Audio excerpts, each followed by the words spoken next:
Ambassador Elena Reyes adjusted her formal diplomatic attire as the gravity shifted subtly. The massive doors of the Grand Assembly parted with a whisper, revealing a chamber unlike anything human architecture could conceive. Vaulted ceilings stretched impossibly high, illuminated by bioluminescent patterns that served as both art and information displays for species whose sensory organs perceived light differently than human eyes. "They've been in session for 6 hours," murmured her aide, Thomas. "That's unusual." Elena nodded, composure intact despite her racing heart. As Earth's first and only representative to the Galactic Concilium, she had spent 3 years learning to navigate the labyrinthine politics of 7,000 species. Today, she would finally present humanity's formal petition for expanded interstellar privileges. The chamber fell unnervingly silent as she stepped onto the luminescent floor. Thousands of delegates, beams of crystal, vapor, and forms defying human categorization, fixed their sensory organs upon her. The 7 high counselors occupied elevated platforms arranged in a perfect heptagon. Elena's confident stride faltered when she noticed them exchanging memory crystals, their gestures suggesting a decision already made. "Honorable counselors," she began, "I come before you to—" "The matter of Earth has been decided," interrupted High Counselor Verith, a towering mantis-like being whose translucent exoskeleton revealed pulsing internal organs. His voice resonated with harmonic overtones that made translator implants struggle. The chamber's holographic displays flared simultaneously, projecting a single decree in 50 languages. Humanity is to be quarantined within their solar system indefinitely, effective immediately. Elena's diplomatic training faltered. On what grounds? She demanded, her voice echoing through the suddenly silent chamber. The charges appeared in glowing script. Dangerous cognitive architecture, evolutionarily aberrant psychological patterns, and demonstrably harmful collective behavioral tendencies.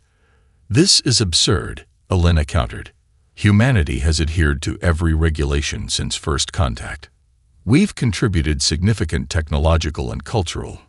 We require no human innovations," said Counselor Ixthal, a collective intelligence manifesting as a shimmering cloud. "Your contributions are outweighed by statistical probability of future disruption." "I demand evidence of these charges," Elena said, struggling to keep diplomatic protocols intact while panic clawed at her throat. Earth's colonies, ships, and citizens scattered across nearby systems would be forcibly returned, or worse.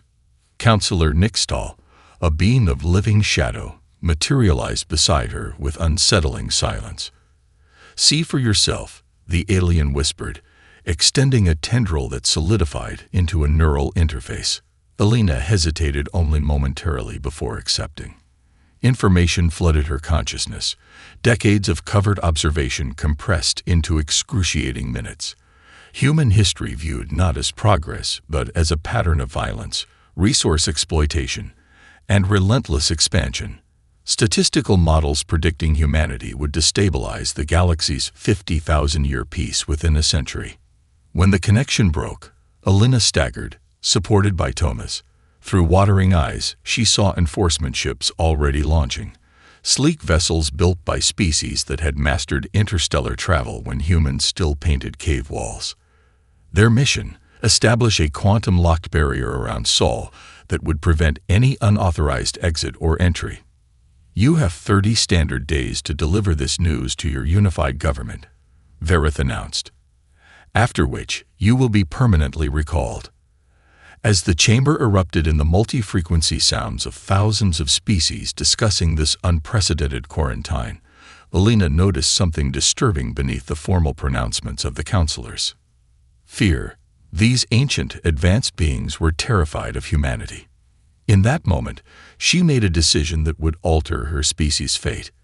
While Thomas distracted the observers with procedural questions, Elena surreptitiously copied the classified report, hiding the data within her genetic implants.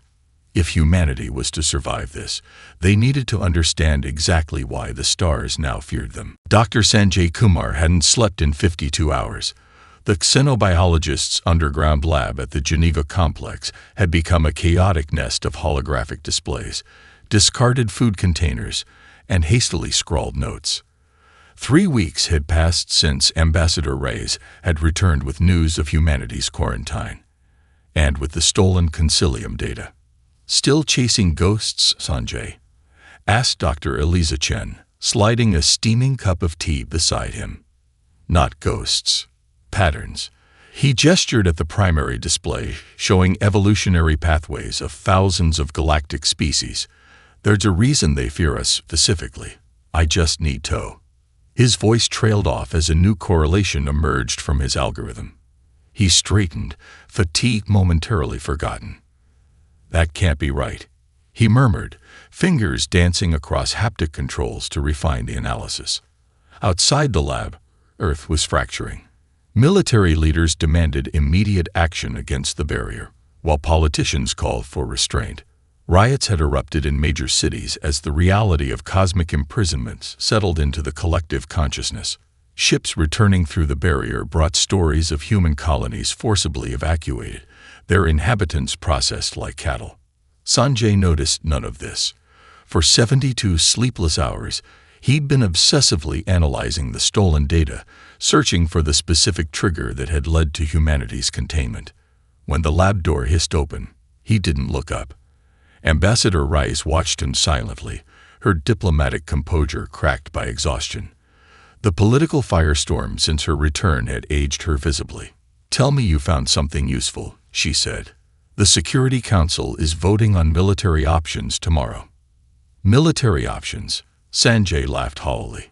"Against beings who mastered physics when we were inventing agriculture." "People want action, not analysis," she replied. "What have you found?" "More than I expected."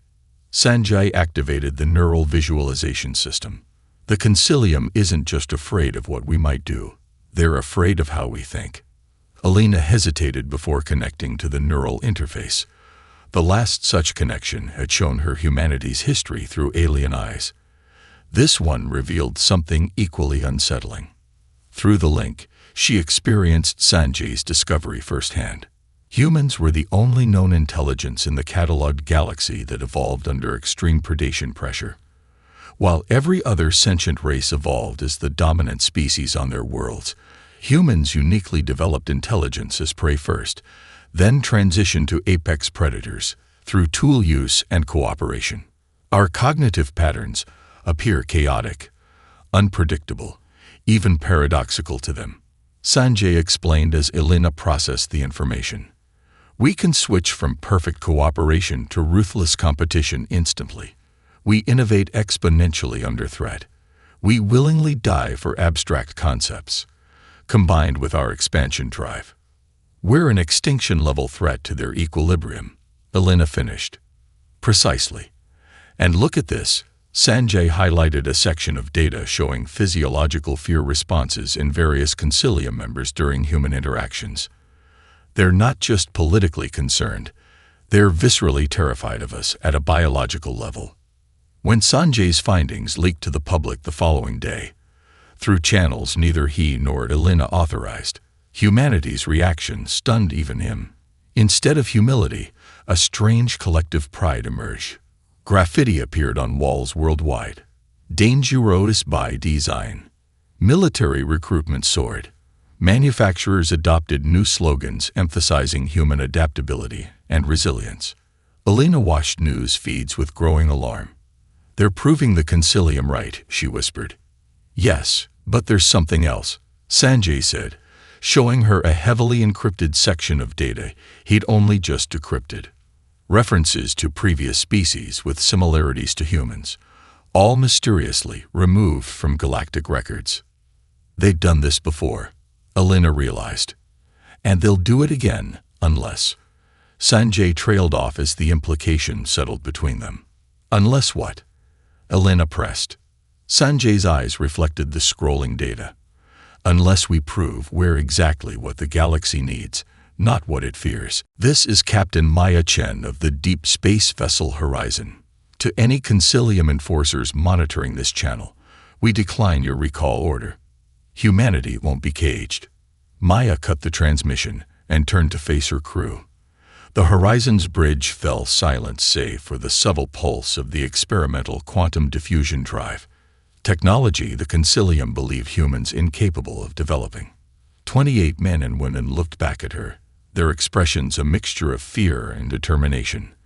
They had just become rebels against the most powerful government in known space.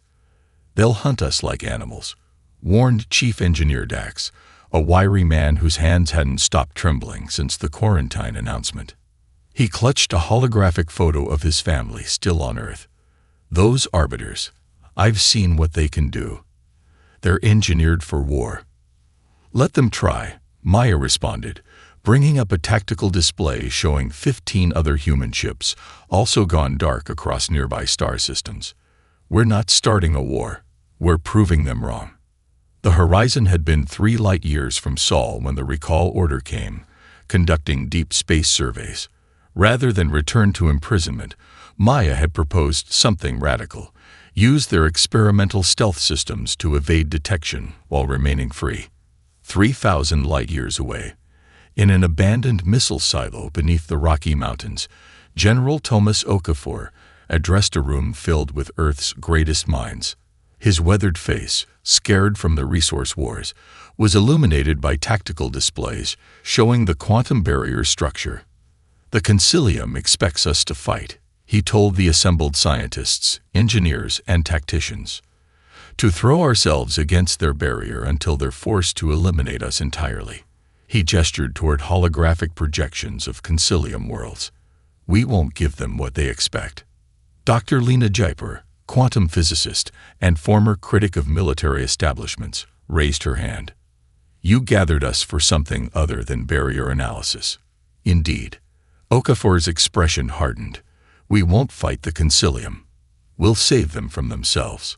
His controversial strategy unfolded across displays. Identify galactic crises the perfect Concilium was failing to address, then solve them anonymously, using quantum entanglement communicators developed by Dr. Jaipur. Technology the Concilium believed impossible. He established contact with Maya's rogue fleet. "Our first intelligence package is uploaded," Dr. Jaipur announced as connection stabilized. "Captain Chen will receive it momentarily." Aboard the Horizon, Maya reviewed the encrypted data with growing horror. The agricultural world Nixera faced an extinction-level asteroid impact in 17 days. The Concilium was deliberately ignoring it because Nixera supplied rival political factions. Millions would die to maintain political balance. "Can we reach it in time?" asked Lieutenant Santos, stellar navigation specialist. "If we push the engines beyond safety parameters," Maya confirmed. "But intervention means revealing our presence beyond the barrier." The crew fell silent, the implications clear. Discovery meant certain death, or worse, capture and study by Concilium scientists fascinated by human psychology. "What makes us human," Maya finally told her terrified crew, "is that for us, this isn't even a choice." They arrived at Nixara with 4 days to spare, hovering cloaked near the asteroid. Using gravitational manipulation techniques that would appear as natural perturbations, they incrementally altered its trajectory. Nixara would experience devastating tidal events, but civilization would survive. As celebrations erupted across the alien world, Maya ordered immediate withdrawal. Too late. A Concilium arbiter ship materialized nearby, its sensors detecting anomalous energy signatures from the Horizon's drive. "Unidentified vessel," came the transmission. "You have entered prohibited space. Prepare for boarding and biological classification."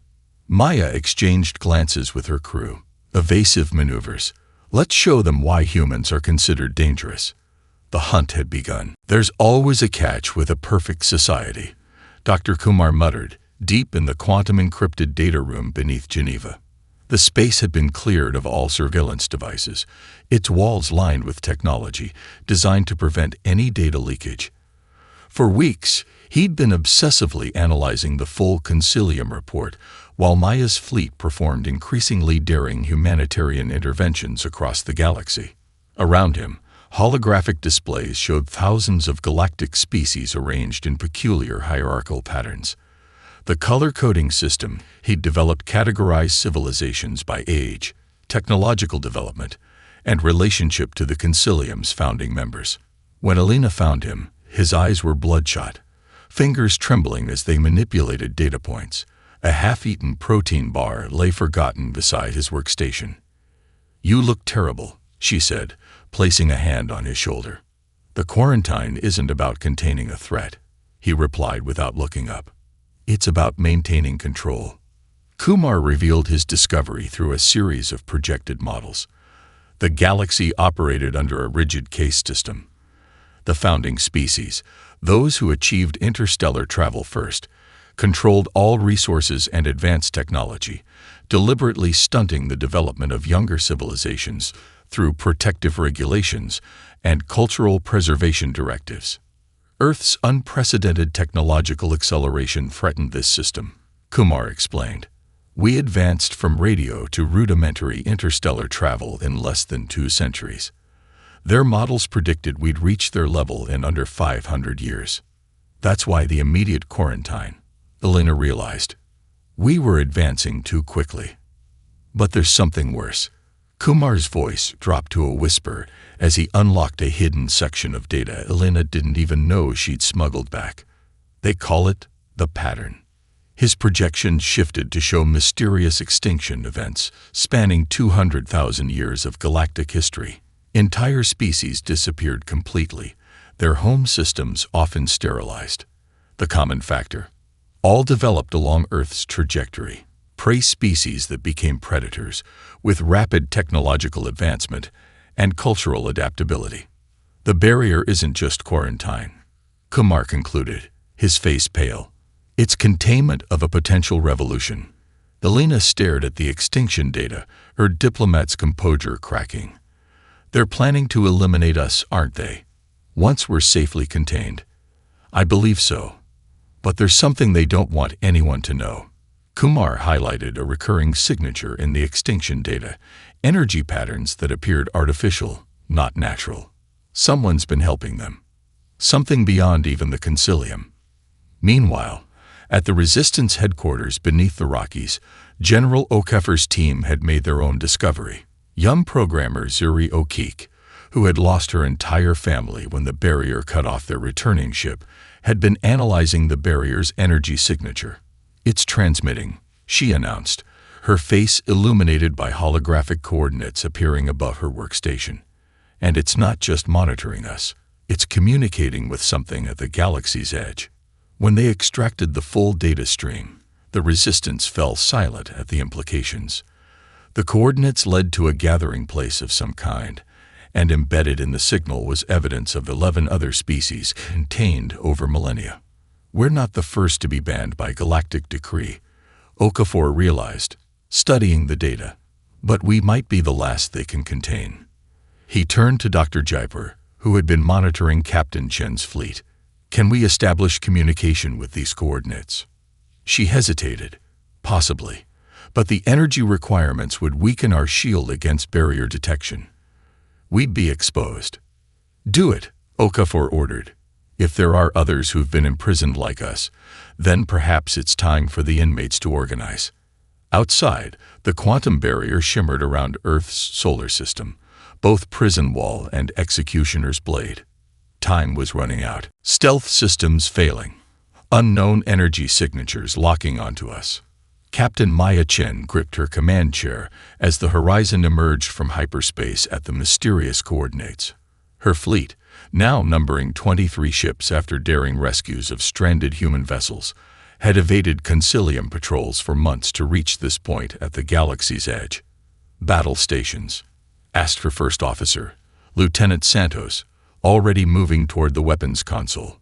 Maya shook her head as the sensor displays clarified what they were seeing. "No," she whispered. "It's a sanctuary." Before them floated a massive structure unlike anything in human experience, a constructed nebula with architectural elements stretching across thousands of kilometers. As they approached, 11 distinct design philosophies became apparent. 11 civilizations, each with their own sector. "We are detected," warned Communications Officer Rivera. "Receiving transmission in, is that Sanskrit?" The message repeated in 50 human languages. "Welcome, younger siblings. We have waited 9 of your centuries for this meeting."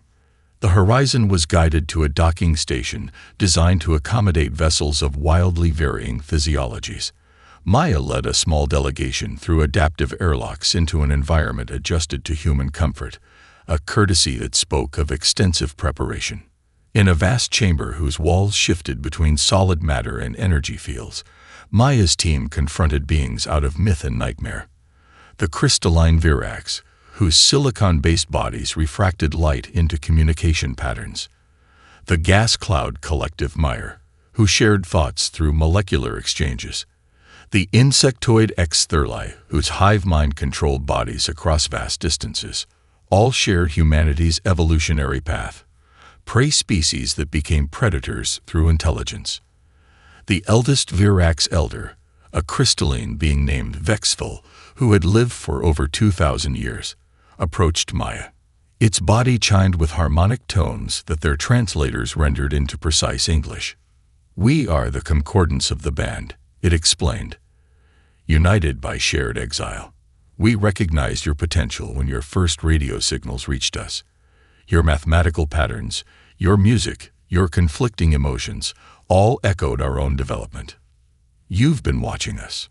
Maya asked, unsettled. "Learning from you," corrected a floating Meyer consciousness. "Your species accomplished in centuries what took most of us millennia. Your adaptability is unprecedented." Maya realized these aliens didn't fear humanity. They had been waiting for them, seeing in humans the final catalyst needed to challenge the concilium.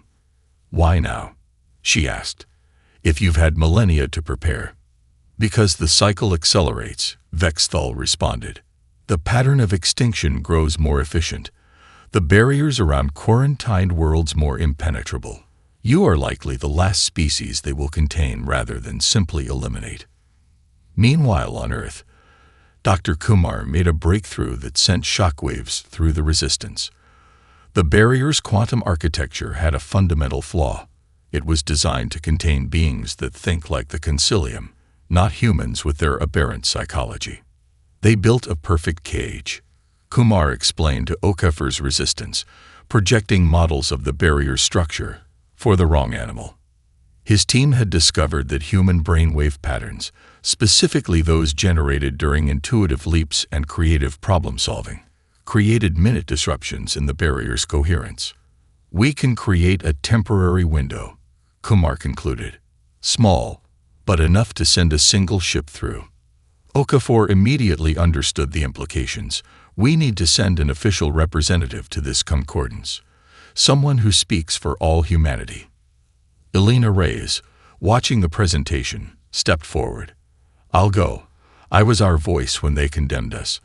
I should be our voice when we join forces with others they've tried to silence." As Earth prepared to send its diplomatic vessel through the temporary breach, the concilium's monitoring systems detected unusual energy patterns around the barrier. Arbiter ships were dispatched immediately.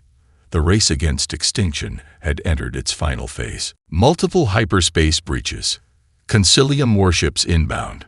The alarm shattered the diplomatic reception aboard the Concordance sanctuary.